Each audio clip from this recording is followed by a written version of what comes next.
So if you're like me, you've got a bunch of controllers already lying around and you want to use them with your Switch too. Plus, you don't want to pay Nintendo the big bucks for that new Pro controller. Don't worry, I got you covered in this guide.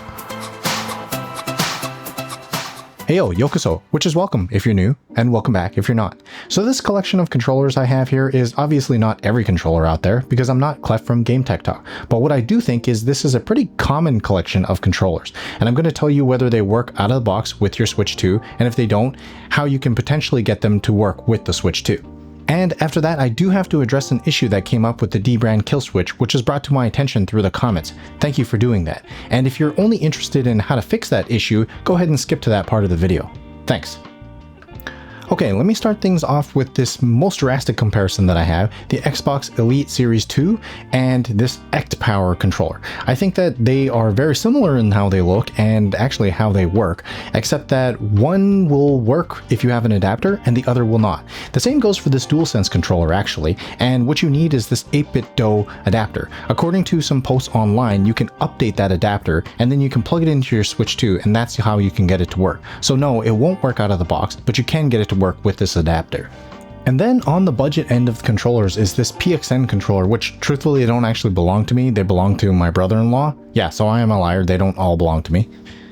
Anyway, what's interesting about these controllers is they can go on sale for as close to $20 to $25. No, they don't have fancy Hall sticks or anything like that, but they actually work without even upgrading the firmware of the controllers, which is something I'm going to talk about later with the controllers which may not work out of the box, but will work after an update.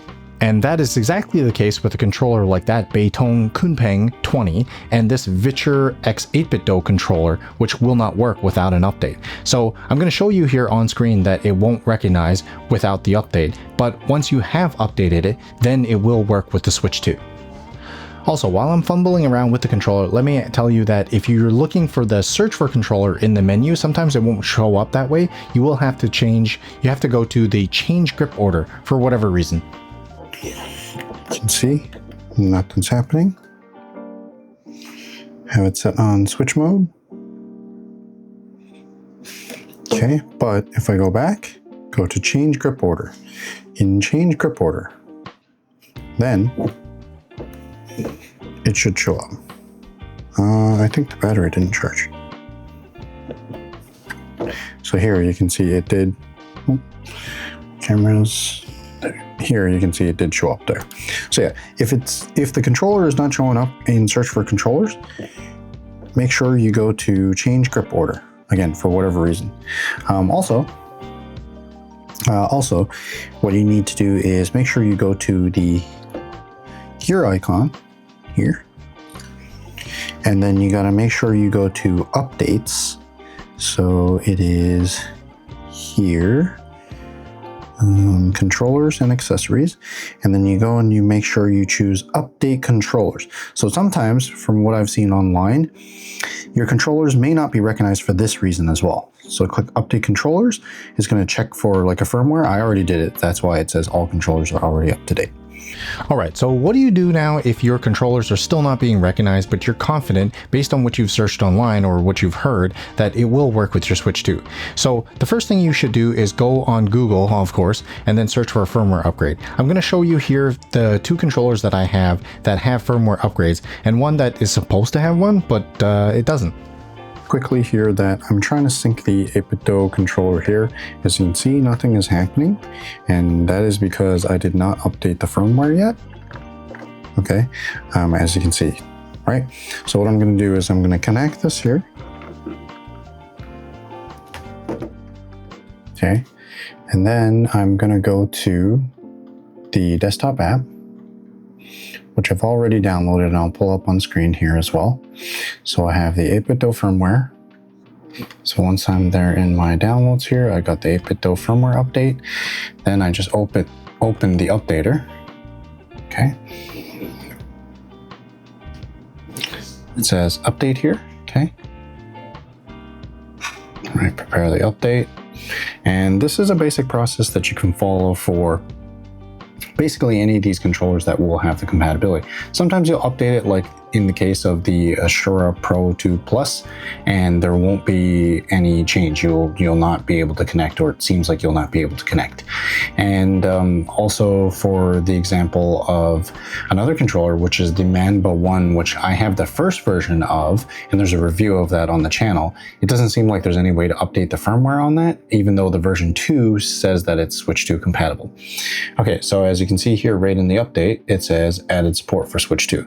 Okay, then you just hit update complete.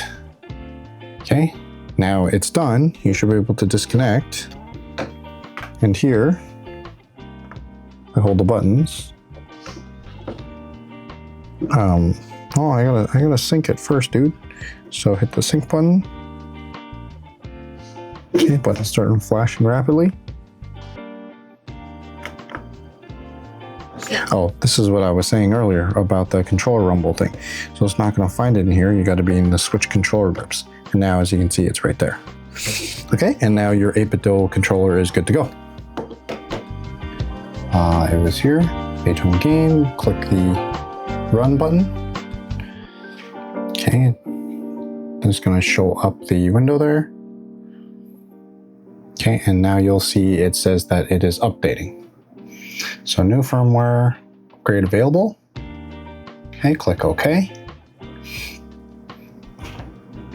Okay, and then once this update is complete, I should be able to connect it to the Switch 2. I'm not 100% sure, simply because I didn't check the patch notes or anything like that. But if your controller doesn't work, even after this firmware update, it probably means they just don't have a compatibility worked out for the Switch 2 just yet. But since they do have it, you know, there is hope for that happening. As for the controller companies that they claim they have an update, and they do actually have Switch 2 compatible controllers, here you can see there's this website here for that blue controller, the Act Power controller. You can see there's firmware updates here. If I click the firmware update, you know, it takes me to a page that doesn't work. Ooh, it takes me to a page that doesn't work. And this is true for all of them. So unfortunately, it is one of those cases where in some ways it's just better to go with a reputable company. Don't get me wrong, like this controller was actually a lot better than I was expecting it to be. But the problem is that, you know, there's really no guarantees when you're going with a company. Here, product page has 404 not found. Yes, that's very, very, you know, confidence inspiring as a consumer, right? And speaking of confidence, I mentioned earlier in the video that I was going to address the Dbrand Killswitch issue that I've been seeing popping up online due to the comments that I also saw in my last video. For those that are having the problem, it's great that Dbrand is addressing this issue. It sucks if this is the issue that you have currently, and stay to the next part where you'll see that I have a fix in the meantime before you get the replacements. As you can see, it seems to happen more frequently with the right Joy-Con for whatever reason. I'm not sure if that has anything to do with the original magnet not being as strong. Like you can see, like it's giving here. It is giving. I didn't point this out in my last video simply because I never pick up my device this way, truthfully. And I did a kind of blind test with my wife just now.